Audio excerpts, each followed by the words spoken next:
नमस्कार, मेरा नाम सागर कुमार है और आप न्यूज हाट का खास कार्यक्रम बेधड़क देख रहे हैं। हर रोज की भांति आज भी हमारे साथ जुड़ चुके हैं न्यूज हाट के managing editor Ajay Kumar Mishra sir. नमस्ते सर। नमस्ते नमस्ते। तो देखिए, आज हम लोग बात करेंगे भारतीय जनता पार्टी के राष्ट्रीय अध्यक्ष नितिन नवीन की। नितिन नवीन मिथिला पहुंचे हैं। तो संजय सरावगी जो बिहार भाजपा के प्रदेश अध्यक्ष है, उनकी मां का निधन हो गया था। तो आज श्राद्ध कर्म था उनके आवास पर, तो उसी के कार्यक्रम में पहुंचे हुए थे नितिन नवीन। लेकिन कहा जा रहा है कि कहीं ना कहीं एक सियासी समीकरण भी साधने के प्रयास हो रहे हैं। सर, क्या चर्चाएं हैं सर, क्या अंदर खाने से खबर आ रही है? देखिए, नितिन नवीन है भाजपा के राष्ट्रीय अध्यक्ष। वह बिहार पहुंचे, लेकिन मिथिला एयरपोर्ट, दरभंगा एयरपोर्ट पर उतरे। हाँ। वहां उनका भव्य स्वागत किया गया। उप मुख्यमंत्री सम्राट चौधरी, उन्होंने उनका स्वागत किया, उनको माला पहनाया, है ना, शॉल भेंट किया। एकदम पूरा गर्मजोशी के साथ उनका सम्राट चौधरी स्वागत किए। बड़ा देखने लायक चीज। क्या सम्राट चौधरी आखिर नितिन नवीन के साथ, याद है ना? हाँ। भाई कहे थे। हाँ। भाई कहे थे। पहली बार जब कार्यकारी राष्ट्रीय अध्यक्ष बनकर नितिन नवीन आए थे, तो उनको क्या कहे थे पार्टी कार्यालय में? भाई, है ना? और उसके बाद जब केंद्र सरकार से डंडा लगा, बीजेपी के केंद्रीय नेतृत्व से सर्कुलर जारी हुआ। हाँ, जब सर्कुलर जारी हुआ, तब आप जब नितिन नवीन पटना एयरपोर्ट भी आए थे, तो उनके स्वागत में सब पहुंचे थे, है ना? उस समय इक्के दुक्के नेता ही थे, पहली बार जब वो आए थे पटना एयरपोर्ट पर। तो और आज जो है दरभंगा एयरपोर्ट पर पूरा भाजपा दिखाई पड़ रही थी। पूरा बिहार भाजपा वहां दिखाई पड़ रही थी एकदम। इधर विजय कुमार सिन्हा थे, स्थानीय विधायक चाहे सांसद जो थे सो थे, ये थे। विजय कुमार सिन्हा थे, आपको दिलीप जायसवाल थे, आदि कई नेता थे, हरीश सहनी भी थे, है ना?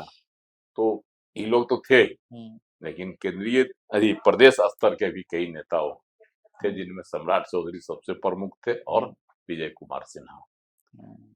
इन लोगों ने उनका भव्य स्वागत किया। कार्यक्रम था संजय सरावगी जी, प्रदेश अध्यक्ष, उनकी माता जी का जो है निधन हो गया। उनका आज श्राद्ध कर्म था। मुख्यमंत्री नीतीश कुमार भी वहां पहुंचे, है ना? उन्होंने पुष्प माल्यार्पण जो है अर्पित किया उनकी माता की तस्वीर पर, और राज्यपाल आरिफ मोहम्मद खान भी पहुंचे थे। तो एक आयोजन था।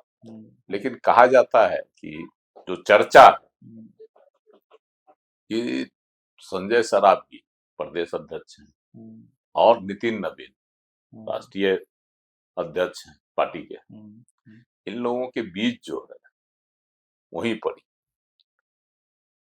एक मुद्दा बिहार का बड़ा एकदम सरगर्म मुद्दा है, वह है राज्यसभा चुनाव। उसके लिए पार्टी 3 सीटों पर अपना प्रत्याशी उतारना चाहती है। रणनीति के तहत तो है कि 2 seat Bhajpa, 2 seat JDU, 5 seat रिक्त हो रही। तो और 1 सीट एनडीए के जो सहयोगी दल है उनमें से किसी एक को दिया जाए। ये एनडीए का गणित भाजपा के लिए यही है कि 1 सीट किसी को दिया जाए। तो इन तमाम मुद्दों पर जो है आज प्रदेश अध्यक्ष और राष्ट्रीय अध्यक्ष में मंथन भी होगा। मतलब पटना का जो है मंथन, वह मिथिला की धरती पर होगा, और वहीं से तय होगा कि राज्यसभा का कैंडिडेट भाजपा का कौन होगा, है ना?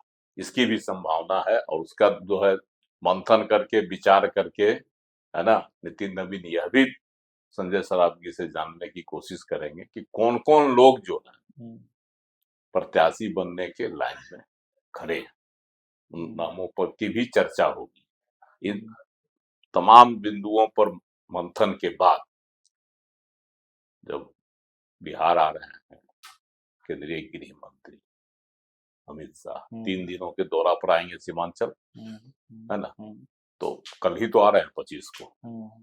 तो उस दौरान जो है उनसे जो पार्टी के लोग जाएंगे मिलने, उनसे जो मुलाकात होगी, हालांकि वो आ रहे हैं सीमा की सुरक्षा और घुसपैठ के मसले पर, है ना, बात विचार के लिए, अधिकारियों को निर्देश देने के लिए, उसकी स्थिति की समीक्षा करने के लिए। लेकिन तो 3 दिन रहेंगे तो कुछ न कुछ सियासी बातें भी होगी। तो अभी सबसे ज्वलंत मुद्दा है हाँ भाई, राज्यसभा है। का चुनाव। जदयू ने तो अपना किनारा कर लिया 2 सीट लेकर। अब किसको बनाएगा जदयू, तो अलग मुद्दा बना हुआ है ना। अभी तक जदयू की ओर से भी प्रत्याशी का नाम फाइनल नहीं हुआ। लोग कुछ कुछ चल रहा है कि 3 बार देने की परिपाटी जदयू में नहीं है ना। नीतीश कुमार जी अब 2 बार से ज्यादा किसी को मौका नहीं देते हैं। तो 2 बार तो अभी वर्तमान में जो भी है, चाहे राज्यसभा के उपसभापति हरिवंश नारायण सिंह हो या केंद्रीय मंत्री है रामनाथ ठाकुर, दोनों का 2 टर्म पूरा हो गया। लेकिन इन चर्चाओं के बीच यह भी चर्चा की जानी चाहिए कि वशिष्ठ नारायण सिंह जदयू के प्रदेश अध्यक्ष भी रहे, उनको 3 बार जो है भेजा गया था ना। तो अपवाद भी है। हाँ, तो ऐसी भी तस्वीर है कि किसी को 2 में से किसी एक को या दोनों को तीसरी बार भी भेजा गया। लेकिन अब अभी तक इस पर कुछ फाइनल नहीं हुआ है। इधर भाजपा में भी वही स्थिति है।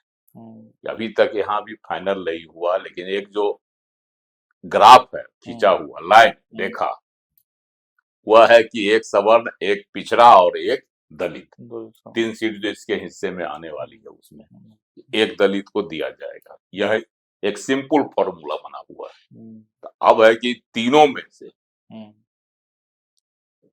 किस किस का नाम है आगे, किसको बनाया जाएगा। सवर्ण में तो पवन सिंह का नाम उछल रहा है। बीच बीच में नितिन नवीन जी का भी आ जाता है कि वह भी अब राष्ट्रीय अध्यक्ष हैं, तो राज्यसभा उनको भेजा जा सकता है। लेकिन इसमें अभी उतना दम नहीं है ना। कहा जाता है, चाहे चर्चा है कि उनको बिहार ही रखेगा केंद्रीय नेतृत्व, लेकिन बिहार आते जाते रहेंगे। जब विधायक रहेंगे तो बिहार से उनका संपर्क रहेगा, आते जाते रहेंगे। तो यहाँ जो है बिहार की सियासत पर नितिन नवीन की कड़ी नजर रही और उनके माध्यम से भाजपा का शीर्ष नेतृत्व भी तमाम गतिविधियों की जानकारी हासिल करते रहेगा। इसलिए उनको बिहार में विधायक ही बनाकर बने रहने दिया जाएगा। तो ये एक हिस्सा है इस अंदर में। लेकिन अब जो 3 सीटों पर है, तो एक सीट को लेकर देखिए, जैसे ही चिराग पासवान ने कहा कि ठीक है, हम मेरी माँ जो है कहीं से भी राजनीति में आने को इच्छुक नहीं, यह बोलते ही इधर से उपेंद्र कुशवाहा को पुरानी बात याद आ गई। विधानसभा चुनाव के वक्त भाजपा के शीर्ष नेतृत्व द्वारा किए गए वादा याद आ गए कि नहीं, हमसे भी वादा किया गया था कि एक विधान परिषद का सीट देंगे और एक राज्यसभा का सीट, समझे। और उसके बाद जैसे ही उपेंद्र कुशवाहा ने यह प्रेस कॉन्फ्रेंस करके यह जानकारी दी, तो उसके बाद जीतन राम मांझी अपना रट अपनी रट लगा दी उन्होंने कि हमको भी कहा गया था कि एगो राज्यसभा का सीट देंगे, एक सीट पर लड़िए लोकसभा का, एक राज्यसभा के सीट देंगे हम आपको। इसलिए वो भी अब कह रहे हैं कि हमारा भी वादा पूरा करना होगा, हम भी बीच में।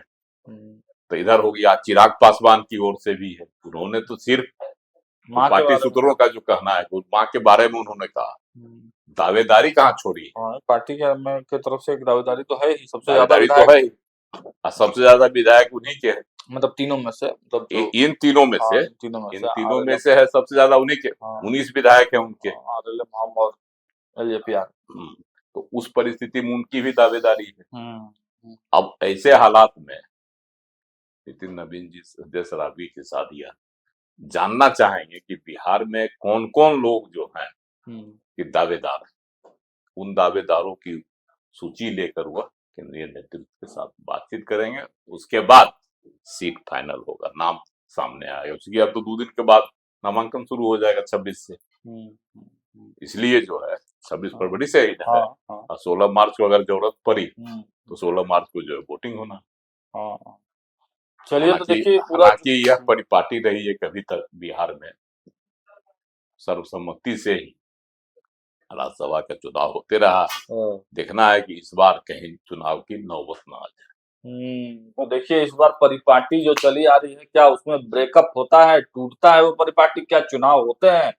संभावना तो यही लग रहा है। 5वें सीट के लिए जबरदस्त जो है फाइट की तैयारी चल रही है। क्या कुछ होता है, भाजपा ने भी जो है चुनावी जो बिसात है वो बिछानी शुरू कर ली है, और विपक्ष के तरफ से भी बड़ी और कड़ी रणनीति बनाई जा रही है। देखना होगा इस 5वीं सीट के पर जो माहौल बनाया जा रहा है उस पर फाइनल क्या कुछ आता है। जो अपडेट निकल कर आएगा आप तक पहुंचाते रहेंगे। देखते रहिए न्यूज़ 8।